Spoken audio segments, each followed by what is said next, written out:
জিবরাইল আমিন নবীজির দরবারে আসছে। হুজুর আপনি কেমন আছেন? আল্লাহ জানতে চেয়েছে, যদিও আল্লাহ সবকিছু ভালো জানেন, তারপরেও আপনি নবীর খোঁজ নেওয়ার জন্য আল্লাহ আমাকে পাঠাইছে। জিবরাইল জীবনের শেষ বারবার আসতেছে।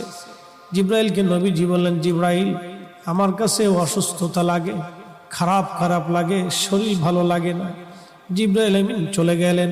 পরের দিন আবার আসছে। হুজুর আল্লাহ জানেন, তারপরেও খোঁজ নিতে পাঠাইছে, কেমন আছেন গো নবীজি? নবী বললেন, জিবরাইল আমি অসুস্থ। আবার চলে গেলেন জিবরাইল। পরের দিন আবার আসছে, আবার এসে খোঁজ নিয়ে বললেন, হুজুর আপনি কেমন আছেন? নবীজি বললেন, জিবরাইল অসুস্থ আমি। জিবরাইল আবার চলে গেলেন। চতুর্থ দিনের মাথায় জিবরাইল আসছে। একা আসে নাই রে, মালাকুল মউতকে সঙ্গে করে নিয়ে আসছে। আহা, আমাদের কাছে মালাকুল মউত আসবে, জিজ্ঞাসা করে আসবে না, কিন্তু নবীর দরবারে মালাকুল মউত আসছে। এসে নবীজিকে সালাম দিলেন, হুজুর অনুমতি দিলে ভিতরে আসবো। নবীজি অনুমতি দিলেন। আল্লাহ জিবরাইল এবং মালাকুল মউত দুইজন নবীজির ঘর মোবারকে তশরিফ রাখলেন।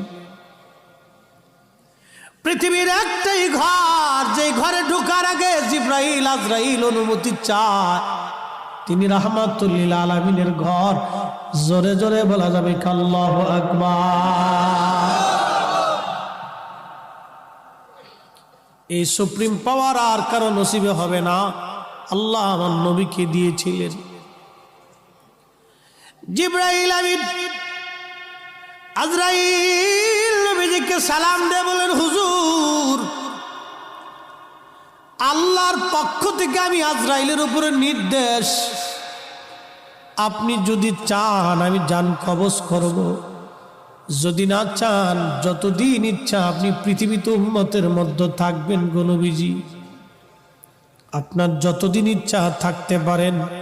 যদি আপনি হুকুম দেন আমি আপনাকে আল্লাহর দরবারে নিয়ে চলে যাব। আল্লাহ আমাকে এই হুকুম প্রদান করে আপনি নবীর কাছে পাঠাইছে।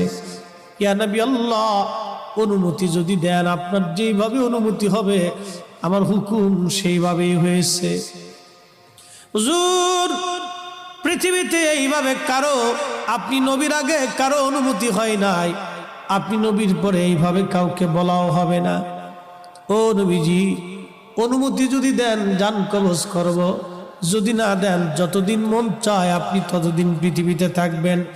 তার মানে পৃথিবীর হায়াত নবীর ইচ্ছার উপরে নির্ভর।